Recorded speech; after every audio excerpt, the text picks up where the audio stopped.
누가복음 4장 1에서 13절 말씀입니다. 4장.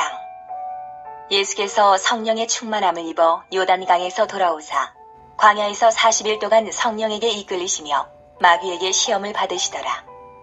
이 모든 날에 아무것도 잡수시지 아니하시니 날수가 다함에 줄이신지라. 마귀가 이르되 네가 만일 하나님의 아들이거든 이 돌들에게 명하여 떡이 되게 하라. 예수께서 대답하시되 기록된 바 사람이 떡으로만 살 것이 아니라 하였느니라. 마귀가 또 예수를 이끌고 올라가서 순식간에 천하 만국을 보이며 이르되 이 모든 권위와 그 영광을 내가 네게 주리라. 이것은 내게 넘겨준 것이므로 내가 원하는 자에게 주노라. 그러므로 네가 만일 내게 절하면 다 내 것이 되리라. 예수께서 대답하여 이르시되 기록된 바 주 너의 하나님께 경배하고 다만 그를 섬기라 하였느니라. 또 이끌고 예루살렘으로 가서 성전 꼭대기에 세우고 이르되 네가 만일 하나님의 아들이거든 여기서 뛰어내리라. 기록되었으되 하나님이 너를 위하여 그 사자들을 명하사 너를 지키게 하시리라 하였고 또한 그들이 손으로 너를 받들어 내 발이 돌에 부딪히지 않게 하시리라 하였느니라. 예수께서 대답하여 이르시되 주 너의 하나님을 시험하지 말라 하였느니라. 마귀가 모든 시험을 다한 후에 얼마 동안 떠나니라. 예수께서 성령이 사랑하는 형제 여러분, 2월 19일 금요일 저녁 묵상에 오신 것을 환영합니다. 3장에서는 예수님이 세례를 받으시는 것을 보았습니다. 세례로서 죄인들과 연합되신 것은 세례의 결과로서 성령을 받으심으로 인해서 우리에게도 성령을 주실 근거를 세우신 것이 되었습니다. 하나님의 아들로서 사람의 아들로 내려오신 것은 죄인의 자식인 우리를 하나님의 아들로 올려주시기 위한 것입니다. 그러므로 우리가 십자가에 연합되는 것은 예수님의 영광에 연합되는 것입니다. 세례의 핵심은 연합입니다. 예수님은 세례에서 시작하셔서 십자가와 부활로 마치셨는데요. 세례가 연합이니 우리에게도 십자가와 부활이 있는 것입니다. 세례가 연합이다. 이것을 기억해 주시기 바랍니다. 어제 내용의 적용을 요약해 드렸습니다. 오늘은 공생애의 시작 시점으로서 아주 중요한 통과를 받으십니다. 마귀의 시험을 받으신 것인데요.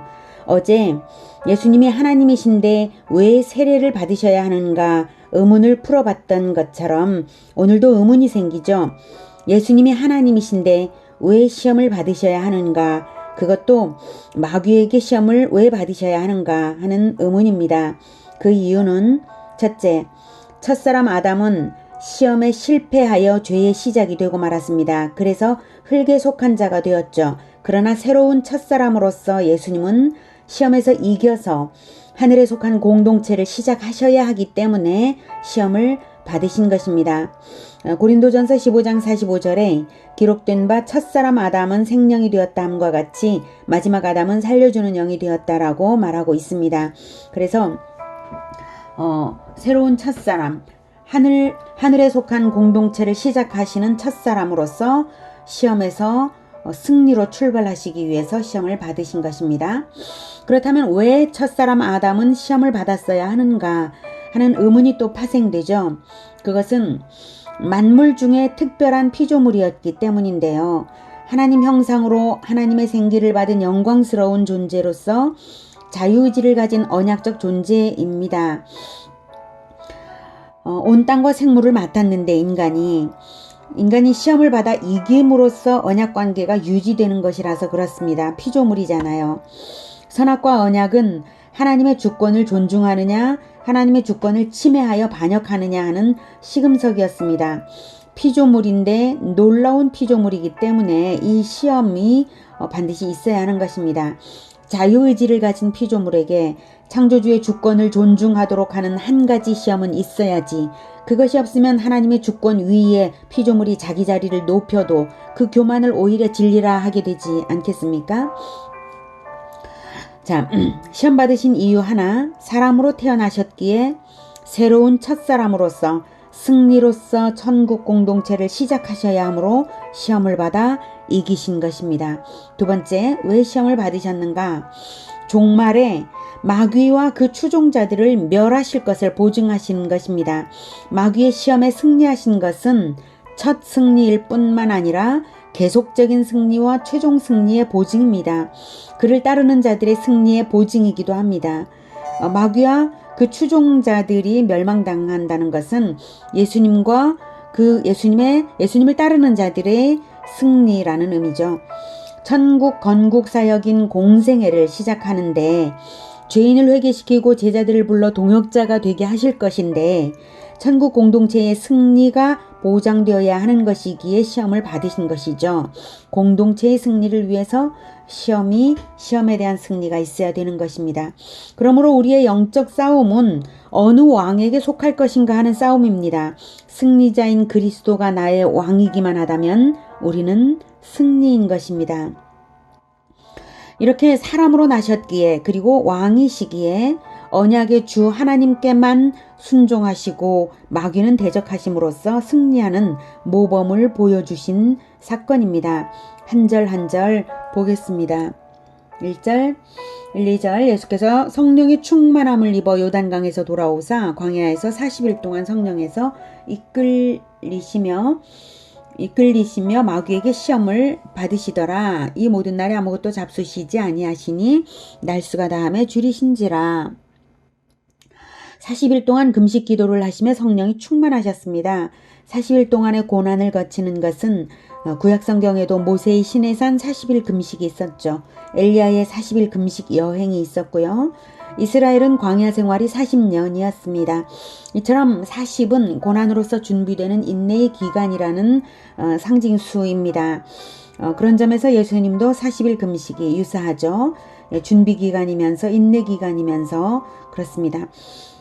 구약시대는 예수님의 공생애의 예표입니다. 즉 예수님은 이스라엘 역사를 공생애로서 압축적으로 보여주며 완성적으로 살아내신 생애입니다.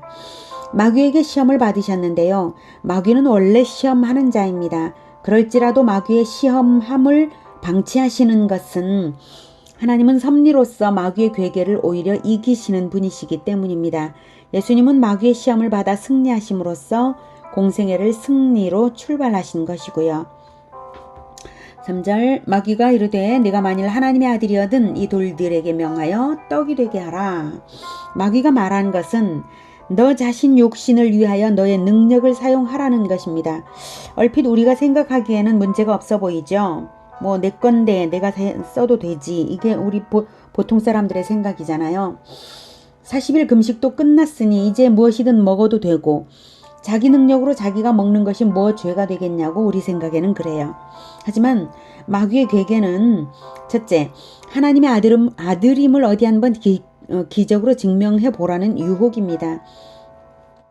40일 전 수세시에 하늘이 열리며 들린 음성을 상기시키는 것이죠. 그러면서 자기 말에 복종시키려는 간계입니다. 하지만 예수님 공생애의 목적이 하나님의 아들인 것을 증명하는 것에 있지 않습니다. 마귀의 말에 순종해서도 안 되고요. 자, 마귀의 괴계 두 번째는 메시아의 권능을 인류 구원 사역에 사용하기보다는 먼저 당면 문제인 굶주림을 해결하기 위해 사용하도록 유혹하는 것입니다. 그것도 창조 질서를 깨뜨려가면서 말이죠. 돌로 떡을 만들라고. 이렇게 자신 먼저 위하기 시작하면 인생이 언제나 그렇게 되고 말죠. 메시아 사역을 송두리째 수포로 돌아가게 만들려는 의도입니다. 당장의 굶주림 해결을 위해 능력을 사용했다면 십자가에 못 박혔을 때에도 능력을 사용해서 내려와 버리고 말았을 거예요. 하지만 예수님은 이 순간뿐만 아니라 공생의 내내 자기의 능력을 자기 자신을 위하여 사용하신 적이 없으십니다.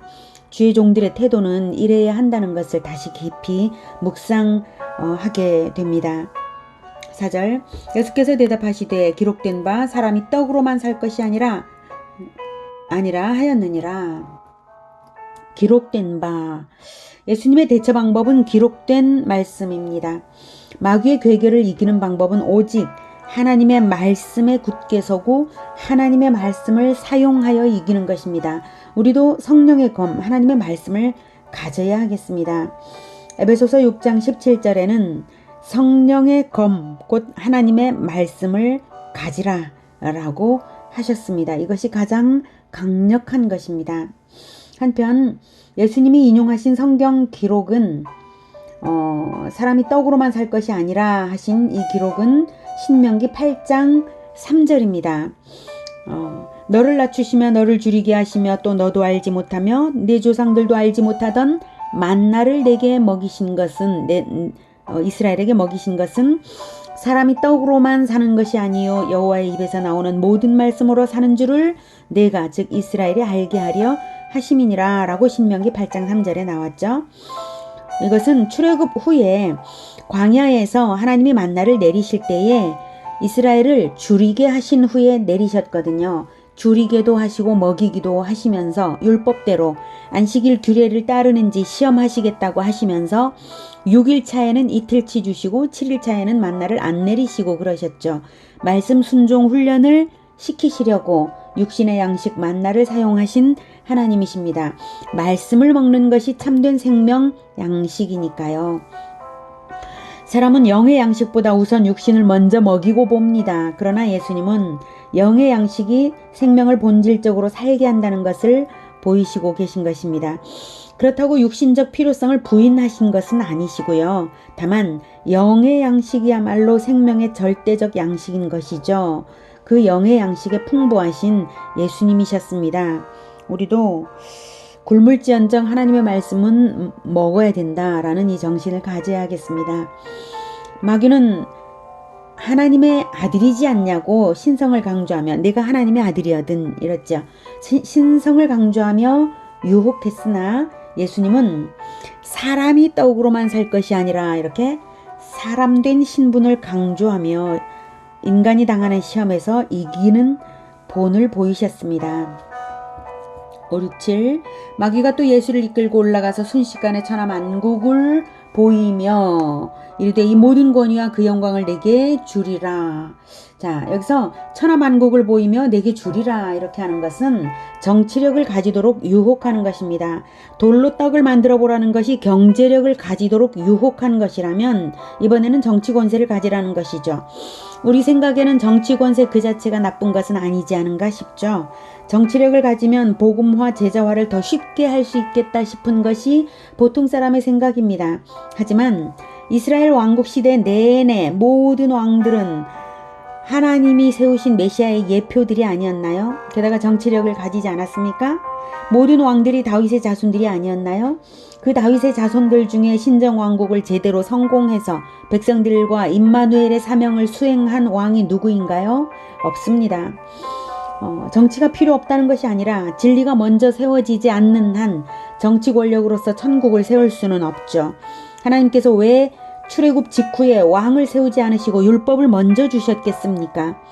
율법 훈련을 이스라엘에게 시키신 세월이 광야 40년이었고 그 후에도 400년 동안 왕은 세우지 않으셨습니다. 율법을 먼저 아는 것이 필요했기 때문입니다. 율법을 먼저 알고 지키는 것이 먼저 필요한 것입니다.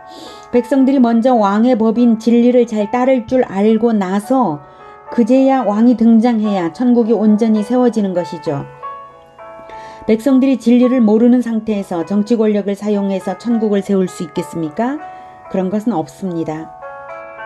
썩을 양식을 위하는 것밖에 되지 않아요. 그러면 그래서 예수님은 공생의 내내 진리를 가르치는 교사의 일을 하셨죠. 그리고 정치적인 왕으로 추대하려는 사람들을 오히려 피하셨습니다. 이 모든 권위와 영광을 내가 내게 주리라. 마귀의 이 말은 결정적인 거짓말입니다. 하나님이 마귀에게 주신 적이 없습니다. 예수 그리스도의 지상 통치는 하나님의 통치입니다. 그런데 마귀가 이 모든 것을 주겠다는 것은 하나님을 배반하라는 것이죠. 인류를 죄로 오염시킨 후 마귀가 죄인들을 종삼아서 권세를 잡고 있는 형국을 이용해서 일종의 타협안을 제시하는 것처럼 노골적인 야욕을 드러내고 있는 것입니다. 7절 그러므로 네가 만일 내게 절하면 다 네 것이 되리라. 네가 만일 절하면 내게 절하면 결국 모든 유혹은 마귀의 지배를 위한 것이었습니다. 자기가 왕이 되겠다 이거죠. 마귀가 8절 예수께서 대답하여 이르시되 기록된 바 주 너희 하나님께 경배하고 다만 그를 섬기라 하였느니라. 이거 신명기 6장 13절의 인용이고요. 역시 기록된 말씀을 사용하셔서 이기고 계시죠. 신명기 6장 13절은 네 하나님 여호와를 경외하며 그를 섬기며 그의 이름으로 맹세할 것이니라 라고 하신 것입니다. 90, 11절 또 이끌고 예루살렘으로 가서 성전 꼭대기에 세우고 이르되 네가 만일 하나님의 아들이거든 여기서 뛰어내리라. 이 뛰어내리라 라고 하는 것은 당시 메시아 대망사상이 팽배했거든요. 그 속에서 메시아의 확실한 표징이 있었는데요. 말라기 3장 1절에 보면 그리스도가 갑자기 성전에 나타난다라고 나와요. 그래서 뛰어내리면 그 말라기 3장 1절에 그 성취로 여겨져서 추앙받을 수 있을 것을 생각하게 하는 것이죠. 희생적 삶으로 사역을 완성하기보다는 세상의 환대를 받는 영웅적 삶을 살도록 유혹하는 것이기도 합니다. 예, 십자가 같은 거 필요 없다. 세상의 환대를 받으면 일이 이루어질 게 아니냐 이런 거죠. 그리고 이어서 뛰어내리라라고 하면서 이어서 근거를 들잖아요. 기록되었으되 마귀가 이제 기록된 하나님의 말씀을 인용해가면서 말을 합니다. 자 하나님이 너를 위하여 그 사자들을 명하사 너를 지키게 하시리라 하였고 또한 그들이 손으로 너를 받들어 내 발이 돌에 부딪히지 않게 하시리라 하였느니라. 이것은 시편 91편 11, 12절의 인용인데요. 거기에서 의도적으로 마귀가 누락한 부분이 있습니다. 내 모든 길에서 너를 지키게, 내 모든 길에서 이 부분이 빠졌어요. 여기 내 모든 길에서 너를 지키게 하시리라. 근데 내 모든 길을 생략했습니다. 길이 바로 하나님의 뜻을 함축하기 때문에 내 모든 길은 하나님의 뜻을 이루고자 실천하는 모든 길, 그것을 함축하기 때문에 의도적으로 생략한 것입니다. 자, 시편 91편 11, 12절 제가 읽어보겠습니다. 그가 너를 위하여 그의 천사들을 명령하사 내 모든 길에서 너를 지키게 하심이라. 그들이 그들의 손으로 너를 붙들어 발이 돌에 부딪히지 아니하게 하리로다. 이 말씀입니다. 자, 이것은 스스로 위험을 자청하면서 하나님을 시험하라는 거죠. 즉 조종하라는 것입니다. 하나님을 조종하라. 너가 이렇게 위험을 자청하면 하나님이 움직일 거야. 이 뜻이죠. 성전 꼭대기에서 뛰어내리는 만용은 하나님을 유도하여서 조종하려는 행위로서 하나님의 거룩한 섭리를 업신여기는 행동입니다. 그런 행동을 하라는 거죠. 예수님이 기록된 말씀으로 물리치시자 마귀 역시 기록된 말씀을 무기로 해서 속이려 들고 또 기록된 말씀을 의도적으로 누락시켜서 왜곡된 해석을 유도해가면서 이렇게 하나님을 조종하라 라고 메시지를 주는 것입니다. 12절 예수께서 대답하여 이르시되 주 너의 하나님을 시험하지 말라 하였느니라. 네, 신명기 6장 16절의 인용입니다. 너희가 마사에서 시험한 것 같이 너희 하나님 여호와를 시험하지 말고. 신명기 6장 16절. 이렇게 또 하나의 다른 말씀 인용으로서 이기십니다. 13절 마귀가 이 모든 시험을 다 한 후에 얼마 동안 떠나니라. 마귀는 패배했습니다. 그러나 다만 얼마 동안 떠났습니다. 이는 그 이후에도 마귀가 유혹의 화살을 쏘았다는 것을 알 수 있죠. 구체적으로는 첫 순환 예고 때에 베드로가 그림하옵소서 한 것이 일종의 시험이 될 수 있었죠. 예수님께서 그 제자들에게 물어보셨잖아요. 너희는 나를 누구라 생각하느냐. 그때 베드로가 말을 하기를 주는 그리스도시요 살아계신 하나님의 아들이시니이다 라고 대답을 했고, 그 대답을 듣고 나서 예수님께서 그때부터 십자가에서 죽으실 것을 본격적으로 말씀을 하셨잖아요. 그러자 바로 직전에 칭찬을 받았던 그 베드로가 뭐라고 했나요? 예수를 붙들고 항변하여 이르되 주여 그리마옵소서 이 일이 결코 죽게 미치지 아니하리이다. 이렇게 했지 않습니까? 그때 예수님은 베드로에게 사탄아 물러가라. 너는 하나님의 일을 생각지 않고 사람의 일을 생각하는도다. 나를 그러면서 꾸짖었습니다. 사탄아 물러가라 라고요. 자, 그리고 또 다른 유혹, 십자가에 달린 예수님께 사람들이 만일 내가 하나님의 아들이어든 십자가에서 내려오라 라고 말하는 것이 그런 마귀의 유혹과 동일한 것들이죠. 그런 시험이 있었어도 예수님께서는 능히 이기셨습니다. 그것은 바로 이 첫 시험에서 기록된 말씀으로 완승하셨기 때문입니다. 오늘은 마귀의 시험을 기록된 말씀으로 이기시는 예수님을 만났습니다. 예수님에게도 이렇게 시험이 있으셨던 것은 사람으로 나셨기 때문입니다. 시험에서 승리하심으로써 그리스도와 연합하는 우리들의 승리가 됩니다. 어떻게 연합하냐고요? 예수 그리스도와 동일한 방법으로 살아감으로써 마귀를 이기는 것입니다. 물론 그것이 쉬운 일이라고 하실 거예요. 물론 쉽지 않겠지만 그러나 우리에게 이미 기록된 말씀이 있기 때문에 할 수 있는 일이고 기록된 말씀대로 살아가시는 인생 모범을 이미 보이셨기 때문에 할 수 있는 일이죠.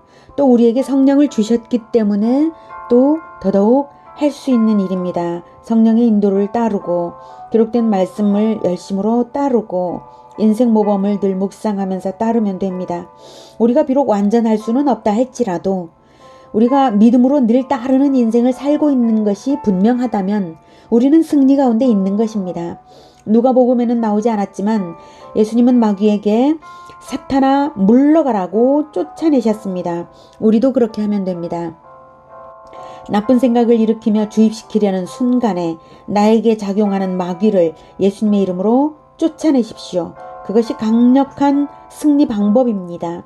마귀를 예수 이름으로 쫓아내면서 성경을 잘 알고 예수님을 따르는 승리 생활이 우리 일상이 되기를 축복합니다. 기도하겠습니다. 하나님, 예수 그리스도의 승리를 보여주셔서 감사합니다. 우리에게 기록된 성경을 주시니 감사합니다. 또한 성령을 보내주시니 감사합니다. 예수님의 인생 모범을 또한 보여주시니 감사합니다. 우리가 이 모든 것으로 승리하기 원나오니 늘 성경을 읽을 때마다 깨닫게 하시고 일상생활 가운데 예수님이 떠오르고 성령의 인도를 깨달으며 성경 말씀이 늘 떠오르게 하여 주시옵소서. 우리가 마귀를 대적하면서 오직 우리들의 왕 예수 그리스도를 따르겠습니다. 예수님의 이름으로 기도드립니다. 아멘. 이어지는 시간은 개인 기도 시간입니다.